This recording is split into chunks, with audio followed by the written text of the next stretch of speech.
मेरा गांव बहुत ही ज़्यादा प्रिमिटिव है। वहाँ आज भी बस वगैरह नहीं चलती हैं। वहाँ शिक्षा का इतना अभाव है, स्कूल्स का इतना अभाव है कि आज भी बच्चे 3 किलोमीटर पैदल जाते हैं अपनी शिक्षा ग्रहण करने के लिए।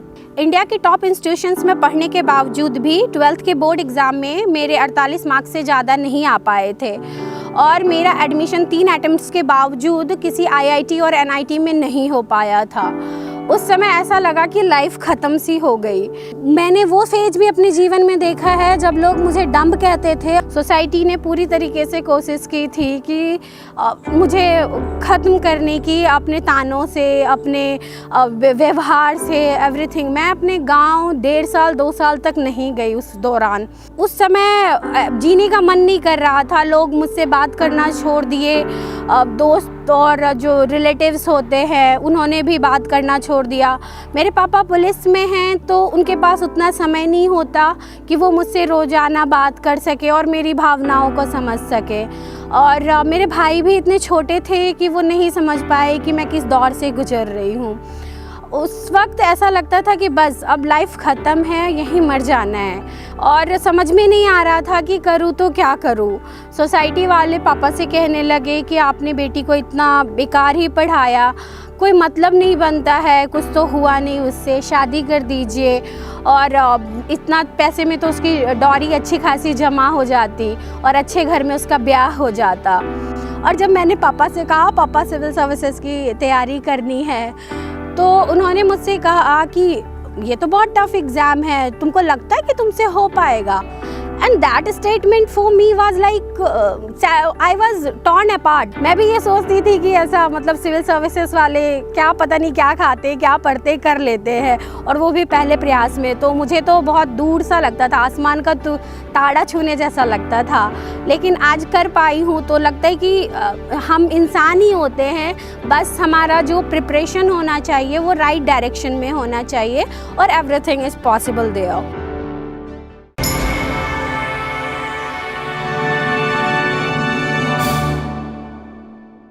नमस्ते और हेलो एवरीवन, मेरा नाम अनु है और मैंने अपने प्रथम प्रयास में ही BPSC का एग्ज़ाम क्वालिफाई किया है।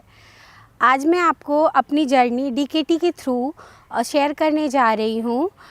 मैं ये बताना चाहती हूँ कि कैसे इतने अप एंड डाउन्स के साथ में भी मैंने ये एग्ज़ाम क्लियर किया है, वो भी अपने प्रथम प्रयास में।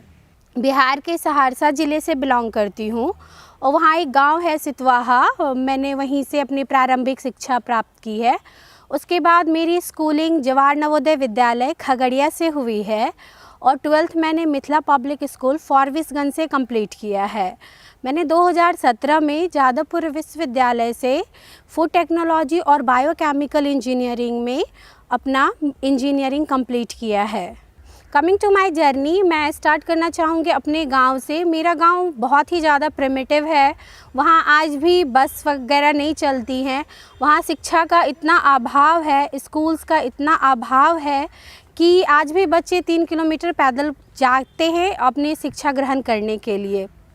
लेकिन मेरी माँ शिक्षित थी, उन्होंने उनके अथक प्रयास से मैं बाहर चली आई अपने गांव से और मैंने नवोदय जाके अपनी 10th तक की पढ़ाई पूरी की। 10th तक भी ऐसा नहीं था कि मैं शुरू से ही बहुत तेज़ थी, मैं शुरू में नीचे से आती थी, बट धीरे धीरे अपने अथक प्रयास से मैंने बहुत मेहनत की। मैंने डिक्शनरी को भी रट्टा मारना शुरू किया, मैंने इंग्लिश सीखा, मैंने राइटिंग इम्प्रूव की। इन सब के बाद मैंने अपना नाम फाइनली टॉपर्स के बोर्ड पे जो स्कूल में लगता है उस पर अपना नाम दर्ज करवाया। ये बहुत गर्व की बात थी मेरे माता पिता के लिए उस समय। तो उन्होंने सोचा कि बेटी बहुत पढ़ने में तेज़ है तो चलो इसको इंजीनियरिंग की तैयारी करवा देते हैं। मेरे पापा ने अपने हद से ज़्यादा बढ़कर मेरी पढ़ाई पे खर्च किया है और मैं आशा करूँगी कि हर माँ बाप अपने बच्चों को वो शिक्षा प्रदान करने की कोशिश करें जिनके वो हकदार हैं। मेरे पापा ने मेरा इनरोलमेंट इंडिया के one of the top coaching institute में करवाया इंजीनियरिंग एग्जामिनेशन की तैयारी के लिए। इंडिया के टॉप इंस्टीट्यूशंस में पढ़ने के बावजूद भी 12th के बोर्ड एग्ज़ाम में मेरे 48 मार्क्स से ज़्यादा नहीं आ पाए थे और मेरा एडमिशन 3 अटेम्प्ट्स के बावजूद किसी IIT और NIT में नहीं हो पाया था। उस समय ऐसा लगा कि लाइफ ख़त्म सी हो गई और समझ में नहीं आ रहा था कि करूँ तो क्या करूँ। सोसाइटी वाले पापा से कहने लगे कि आपने बेटी को इतना बेकार ही पढ़ाया, कोई मतलब नहीं बनता है, कुछ तो हुआ नहीं उससे, शादी कर दीजिए। और इतना पैसे में तो उसकी डॉरी अच्छी खासी जमा हो जाती और अच्छे घर में उसका ब्याह हो जाता। लेकिन किसी तरीके से मैंने WBJE के थ्रू एडमिशन ले लिया था और उस समय जीने का मन नहीं कर रहा था। लोग मुझसे बात करना छोड़ दिए, दोस्त और जो रिलेटिव्स होते हैं उन्होंने भी बात करना छोड़ दिया। मेरे पापा पुलिस में हैं तो उनके पास उतना समय नहीं होता कि वो मुझसे रोज़ाना बात कर सके और मेरी भावनाओं को समझ सके। और मेरे भाई भी इतने छोटे थे कि वो नहीं समझ पाए कि मैं किस दौर से गुज़र रही हूँ। उस वक्त ऐसा लगता था कि बस अब लाइफ ख़त्म है, यहीं मर जाना है। लेकिन विथ टाइम होता है ना कि time is the best healer. और उस समय मेरे पास कुछ ऐसे दोस्त थे जिन्होंने मुझे फिर से जीना सिखाया। मेरे जो दोस्त IIT में थे उन्होंने भी मेरा बहुत ही ज़्यादा हेल्प किया। वो हमेशा मुझे फ़ोन करके कहते थे कि देख, IITians में ऐसा नहीं है कि बहुत कुछ खास होता है, they are also simple human being. और आज BPSC करने के बाद भी लोग सोचते हैं कि कुछ अनोखा करते होंगे। मैं भी ये सोचती थी कि ऐसा मतलब सिविल सर्विसेज वाले क्या पता नहीं क्या खाते क्या पढ़ते कर लेते हैं, और वो भी पहले प्रयास में। तो मुझे तो बहुत दूर सा लगता था, आसमान का ताड़ा छूने जैसा लगता था। लेकिन आज कर पाई हूँ तो लगता है कि हम इंसान ही होते हैं, बस हमारा जो प्रिपरेशन होना चाहिए वो राइट डायरेक्शन में होना चाहिए और एवरीथिंग इज़ पॉसिबल देयर। मेरे दोस्तों ने मुझसे कहा कि तू अगर पॉजिटिव रहेगी तो तू सब कुछ अचीव कर लेगी। मेरे कुछ दोस्त थे जैसे रूपम वगैरह, वो लोग मुझे हमेशा कहते थे कि लाइफ में मतलब एक एग्ज़ाम सब कुछ नहीं डिसाइड कर पाता। तू मैथ्स में अच्छी नहीं थी और आगे तू आर्ट्स में अच्छा कर सकती है, तो तू PCS एक बार ट्राई करके देख। मेरी ऐसा नहीं है कि बचपन से ही मेरी इच्छा थी कि PCS करूं। पापा सिविल बिहार पुलिस में थे, तो था कि पापा का शौक़ था मेरे कि जैसे मैं सबको सैल्यूट करता रहता हूँ ना, तो मेरे बच्चों को भी कोई सैल्यूट करे। ये मेरे पापा का सपना था, ऐसा मेरा कोई सपना नहीं था। फिर धीरे धीरे मैंने कॉलेज में ग्रुप बनाया। कॉलेज में वहाँ का जो एक्टिविटीज़ था उसमें पार्टिसिपेट करना थोड़ा शुरू किया, कॉलेज को एंजॉय करना शुरू किया और लाइफ धीरे धीरे चेंज होती रही। मैं रोतलू लड़की से एक कॉन्फिडेंट लड़की में चेंज हो रही थी और मैंने उस चेंज को फ़ील किया। मैंने पॉजिटिव एनर्जी को फ़ील किया कि आप जब पॉजिटिव ऑरा से सराउंडेड होते हैं तो कैसा लगता है। और इसके बाद मेरा जो कॉलेज का ग्रुप था, प्रणाम करके था, जिसमें कि PRANAM था, उसमें सारे मेरे दोस्तों के नाम है, P से प्रतीक, R से राजन, अनु ऐसे। उन लोगों ने मुझे कभी रोने का मौका नहीं दिया, हमेशा हंसती रही हंसती रही हंसती रही। और जब कॉलेज प्लेसमेंट का समय आया तो मुझे था कि मुझे जॉब लेकिन जाना है यहाँ से, क्योंकि ये मेरे लिए बहुत इम्पोर्टेंट था टू प्रूव माई सेल्फ कि आई एम नॉट एज जितना डम मुझे समझते हैं लोग, मैं उतनी डम नहीं हूँ।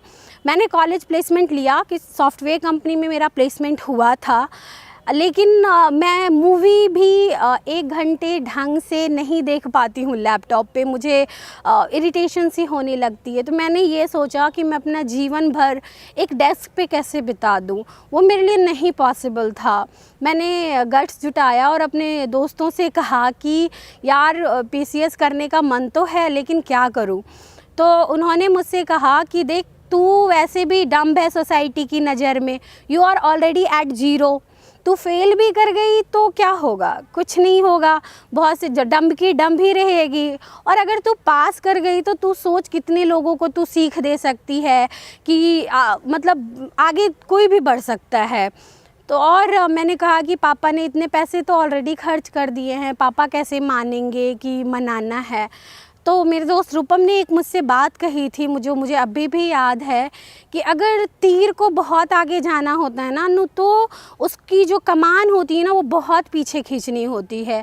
अगर तुझे आगे बढ़ना है जीवन में तो तुझे अगर आज किसी के सामने झुकना पड़ रहा है तो इट डजेंट मैटर, तुझे उतना झुकना चाहिए। तो जितना झुकेगी तेरी विल पावर, तेरी स्ट्रेंथ उतनी ज़्यादा होगी और तू उतने अच्छे से बाउंस बैक करेगी। मैंने बहुत गट्स जुटा के अपने पापा से कहा कि पापा सिविल सर्विसेज की प्रिपरेशन करनी है। मेरे पापा पता नहीं वो नहीं चाहते थे कि मैं सिविल सेवा की तैयारी करूं, क्योंकि उनको मेरे पे कॉन्फिडेंस बिल्कुल भी नहीं था उस समय। उन्होंने कहा कि मैं तो सलाह दूंगा कि तुम जॉब कर लो। और मेरे पापा हमेशा मुझे एक ताना कह लो या मोटिवेशनल कह लो, मोहम्मद घोड़ी कहते हैं कि बस 10 बार लड़ाई लड़नी है और बस 10 मतलब उनका कहना था कि 10 बार लड़ाई लड़ता है मोहम्मद घोड़ी और तुम भी 10 बार एग्ज़ाम देती हो। लेकिन मैं जब ये बात अपने दोस्तों से कहती थी तो वो लोग कहते थे यार take it in positive way कि मोहम्मद गौरी अल्टीमेटली जीता था तो तू भी जीत जाएगी, तो क्यों घबराना इस बात के लिए। और जब मैंने पापा से कहा पापा सिविल सर्विसेज की तैयारी करनी है, तो उन्होंने मुझसे कहा कि ये तो बहुत टफ़ एग्ज़ाम है, तुमको लगता है कि तुमसे हो पाएगा। तो मैंने बोला कि पापा नहीं होगा तो कुछ ना कुछ तो कर लूँगी। तो इस पर मेरे पापा ने कहा कि हाँ बेटा, मैंने सोचा था कि IIT कर लोगी तुम। फिर जब नहीं हुआ तो मैंने सोचा चलो एक अटैम्प्ट दे के NIT में तो एटलीस्ट तुम चली जाओगी। लेकिन और फिर मैंने सोचा कि तुम्हारा किसी कोर डिपार्टमेंट से, किसी इंजीनियरिंग कॉलेज से इंजीनियरिंग हो जाएगा, वो भी नहीं हुआ तो कुछ ना कुछ तो हो जाता है। And that statement for me was like I was torn apart. मेरे पास कुछ नहीं था पापा को बोलने के लिए, मैं शांत हो गई और उसी समय मैंने फ़ोन रख दिया। फिर मैंने अपने भाइयों से बोला कि मुझे करना है, माँ से कहा कि करना है। तो शायद माँ और भाइयों ने कन्विंस किया पापा को और जब बोले ठीक है तुम्हें करना है तो कर लो, लेकिन इससे आगे अगर तुम फेल की, इससे आगे मैं तुम्हें नहीं पढ़ाऊँगा। फिर मत कहना कि पापा MTech करवा दो या कोई और एग्ज़ामिनेशन की तैयारी करवा दो। मेरे पापा बिहार पुलिस में एक छोटे कर्मचारी हैं, तो उनके लिए IAS PCS बहुत बड़ी बात होती है।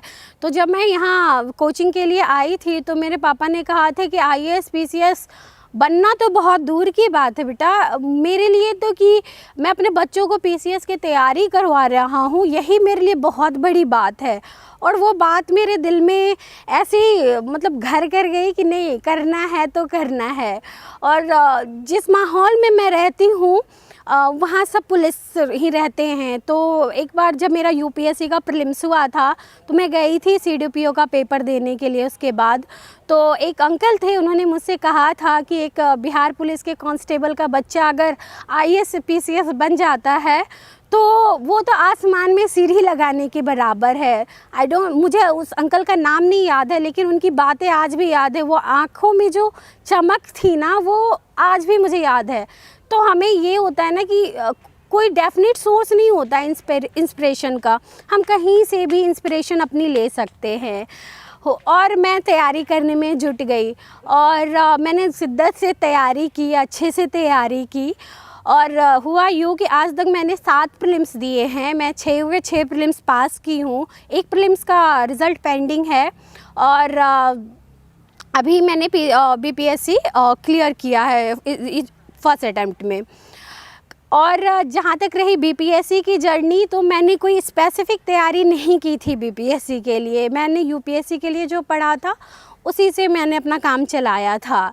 The interesting part of my story और my examination journey is that कि जब मेरा मेंस होने वाला था BPSC का, उस समय जो मेरा बेस्ट फ्रेंड है वो कैंसर से बहुत ज़्यादा जूझ रहा था और वो मरणासन स्थिति पे था। तो उस समय मुझे समझ में नहीं आ रहा था कि मैं हॉस्पिटल में जाऊं, रहूं, क्योंकि उनके पेरेंट्स गांव से थे तो बहुत हेल्प की ज़रूरत पड़ती थी, हॉस्पिटल में कोई होना चाहिए था।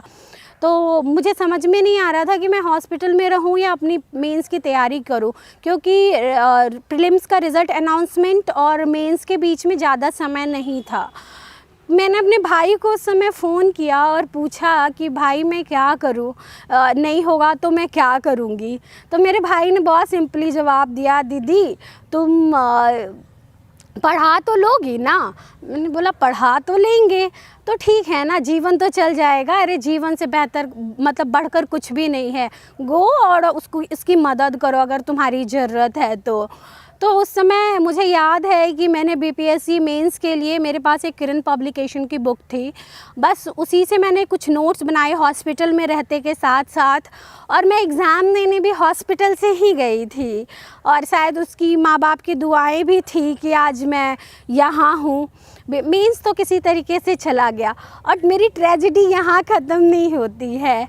जब मेरा इंटरव्यू था, तो इंटरव्यू से जब पहले डॉक्यूमेंट वेरिफिकेशन होता है, उस समय भी एग्ज़ामिनेशन कंट्रोलर ने मुझे बुलाया और उन्होंने कहा मुझसे कि आपका कैंडिडेचर हम कैंसिल करते हैं। बहुत डांटा मुझे कि आप क्या तैयारी कर रही है पीसीएस की, आप कितनी केयरलेस हो सकती है, क्योंकि मेरा कॉलेज से एक डॉक्यूमेंट का डेट जो है ना, वो नोटिफिकेशन के हिसाब से मैच नहीं कर रहा था। आई वॉज़ राइट, बट मेरे पास प्रूव करने के लिए कुछ नहीं था कि मैं सही हूँ, और मैं 2017 में पास आउट हुई हूँ। उनका कहना था कि आपने 3rd ईयर में ही एग्ज़ाम दे दिया है। मैं एग्ज़ाम, और मेरा इंटरव्यू सेकंड लास्ट में था, और लोग जो कहते हैं कि सेकंड लास्ट में जाने पे मार्क्स नहीं मिलते हैं, ये गलत है, क्योंकि मेरा सेकंड लास्ट था और मैंने दिया है, और मुझे 95 मार्क्स मिले हैं इंटरव्यू में, और मेरा बोर्ड शिशिर सिन्हा सर का बोर्ड था। और जब उन्होंने मुझे डांटा तो ऑब्वियसली किसी को भी, मैं बहुत रोतलू हूँ, तो मतलब रोना तो आ रहा था, लेकिन at that point of time मैंने सोचा अगर आज मैं अच्छे से परफॉर्म नहीं कर पाई तो फिर से वो जो डंब का निशानी है ना, वो रह जाएगा। फिर से मैं अपने मम्मी पापा को कुछ मतलब गिफ्ट नहीं दे पाऊँगी। एंड उस समय मैंने कंसोल किया विदिन 5 मिनट्स अपने आप को, और मैं बहुत कामली गई अपने इंटरव्यू बोर्ड के सामने, और मैंने अपने आप को रिप्रेजेंट किया जैसी मैं थी, जैसी मैं हूँ। और आई थिंक उन्होंने मेरी सच्चाई देखी, और पता नहीं कुछ तो देखा होगा कि मुझे 95 मार्क्स असाइन किए।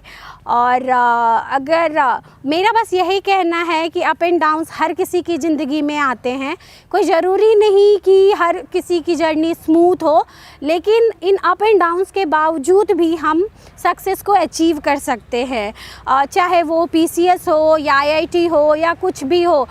एक वो है ना फिल्म में डायलॉग, अपना टाइम आएगा, अपना टाइम आएगा, बट हमें उसके लिए पेशेंस रखना बहुत ज़रूरी है। With patience we can do everything और एनीथिंग। दूसरा, एक कहावत हमने सुन रखी है कि लड़कियां जो, अगर आप किसी पुरुष को शिक्षित करते हैं तो आप सिर्फ एक इंसान को शिक्षित करते हैं, अगर आप किसी महिला को शिक्षित करते हैं तो एक पूरे परिवार को शिक्षित करते हैं। इसका उदाहरण है मेरी माँ। आज मैं यहाँ हूँ, और मेरे दोनों भाई भी बहुत अच्छे इंजीनियरिंग कॉलेज से इंजीनियरिंग कर रहे हैं। In spite of everything up and downs आए, सोसाइटी कुछ भी कहे, लोग साथ ना दें, स्टूडेंट फ्रेंड्स साथ नहीं दें, आपको अपने आप पे भरोसा नहीं छोड़ना चाहिए, कभी नहीं छोड़ना चाहिए। अगर आपके अपने दिल में है कि नहीं मैं कर सकती हूँ, तो आपको करना चाहिए उसके लिए कोशिश, चाहे दुनिया इधर की उधर चली जाए। और एक चीज़ मैं कहना चाहूँगी कि हार्डवर्क का कोई सब्स्टिट्यूट नहीं है। लाइफ में एक बार आपको रगड़ के, कहते हैं जम के मेहनत तो करनी पड़ेगी।